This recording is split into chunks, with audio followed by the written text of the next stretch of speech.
the one that we have lived, but the one we study. The history that is taught in Indian schools is not Indian history at all. It is India through the lens of Britain. Do you know that Imperial England used history as a tool for suppressing Indians? In 1868, Max Muller, the famous Indologist, wrote a letter to the Duke of Argyll. He was the then Secretary of State of India, and these words are from Muller's letter. I'm quoting, "India has been conquered once, but India must be conquered again, and the second conquest should be a conquest by education." The British custom-made Indian history to suit their purpose. We were taught that it was the invasion of Alexander that civilized us. The Shakas and the Kushans were good for the natives. The invasion of Muhammad bin Qasim, the Ghoris, the Tughlaqs, the Lodhis, the Mughals, they were all good for India. Akbar was great. What about Raja Man Singh? He was the Rajput commander of Akbar's armies. He helped Akbar the Great extend his empire. Why aren't we studying Raja Man Singh enough? Because he's an Indian and the British were not comfortable endorsing him. Now here is the question. Why are our history books still so selective?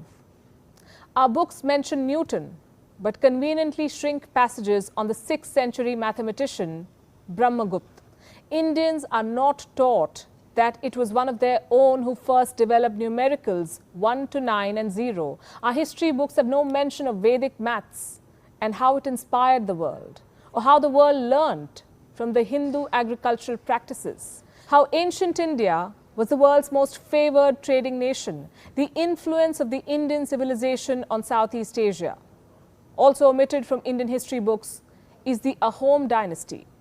They ruled Assam for 600 years and even defeated the British. Why do our books gloss over the Cholas and the Pandyas? Our textbooks are still not free of British influence, and it is not just about Indian history. The world history we study also reeks of strong British bias. Take World War II, for example. Our books glorify the British and the American troops. What about the Indians who fought in the British Army? What Western historians also do not realize is that the turning point of the Second World War was the defeat of the Nazi army in Russia. The British can go ahead and hide this from their students, but why are we? India is still living in the shackles of the Raj. I will give you more examples. Under point number 3, and that is society. Our institutions are still living with a colonial hangover. The elected parliamentarians of independent India say aye and no when voting in the House. Those in favor may say aye. Aye. Those against may say no. Have you noticed the attire of the Darwans standing beside the Speaker of the Lok Sabha and the Chairman of the Rajya Sabha? Colonial.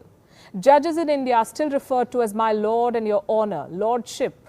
And I don't even want to get started on how our judicial system with all the paperwork is so British.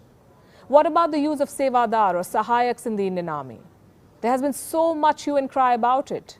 The British pitted religions and ethnic groups against each other. Independent India continues to embrace that divide. We still follow the British education system, and we still do not give our children the freedom to innovate. They are enslaved by grades and test scores, the vices of the British education system. Freedom was not supposed to be a mere change of hands. How can we call ourselves independent if we do not have the freedom to make our choices? A woman still cannot rise up the ranks of the Indian army. Indian attire is not modern enough for so many. High tea and English breakfast are signs of having arrived.